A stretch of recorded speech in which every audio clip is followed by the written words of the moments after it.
مصطفیٰ جان رحمت پہ لاکھوں کروڑوں درود و سلام۔ بسم اللہ الرحمن الرحیم۔ السلام علیکم ورحمۃ اللہ وبرکاتہ۔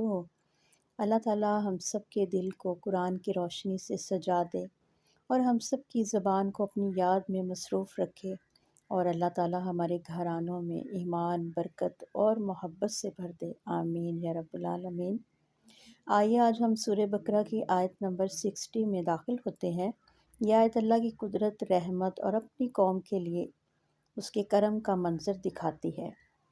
آیت کا ترجمہ۔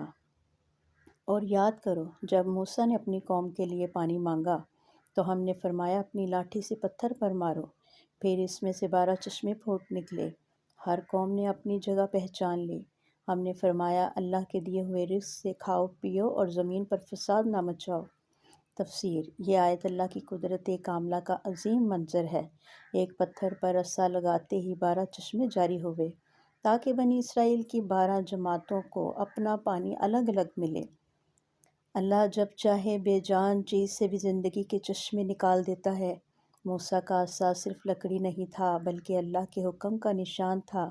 بندہ اگر اللہ پر توکل کرے تو سخت پتھر بھی اس کے لیے رحمت کا دروازہ کھول دیتے ہیں۔ پھر اللہ تعالیٰ نے فرمایا کھاؤ پیو میرے دیے ہوئے رزق سے، مگر زمین میں فساد نہ کرو۔ یعنی رزق نعمت ہے، مگر اگر ناشکری یا ظلم کیا جائے تو یہی رزق عذاب بن جاتا ہے۔ آج ہم نے ضیاء القرآن میں سے سیکھا کہ اللہ کی رحمت ہمیشہ بندے کی ضرورت کے وقت نازل ہوتی ہے۔ توکل اور دعا سے ناممکن ممکن بن جاتا ہے۔ اللہ کی نعمتیں شکر کے ساتھ بڑھتی ہیں اور نافرمانی سے چھن جاتی ہیں۔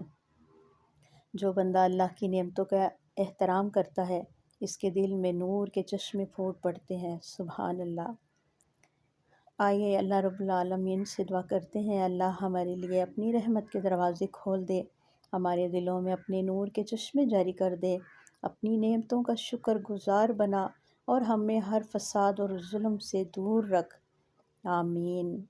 اللہ کرے کہ ہم سب کا دل، گھر اور زندگی سب اللہ کی رحمت کے چشموں سے سراب ہوں اور ہر لمحہ اللہ کی محبت سے لبریز ہو جائے، آمین یا رب العالمین۔ آئیے قرآن سے اپنے دلوں کو روشن کیجیے۔ جزاک اللہ خیرہ۔